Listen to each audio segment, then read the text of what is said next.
mirkaneessa eenyummaa keenyaatiif bareedina aadaa keenyaatiif edmonton irraa ka'ee kaaba Ameerikaa hundaaf waamichi Oromummaa dhihaateera.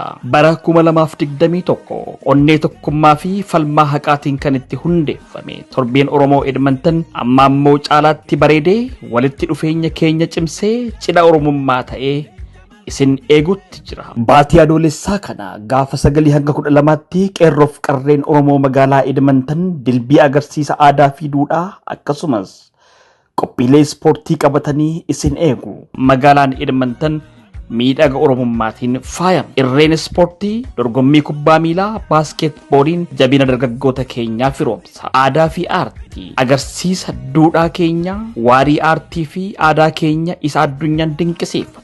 Tokkummaa hawaasaa dhaloota haaraa hambaa keenya barsiisaa eenyummaa keenya biyya alaa keessatti leellisaa waliin bashaddanaa. Hawaasni Oromoo Albertaa, British Columbia, Saskatoon fi naannoo kaaba Ameerikaa keessa jiraattan koottaa ittiin boonaa.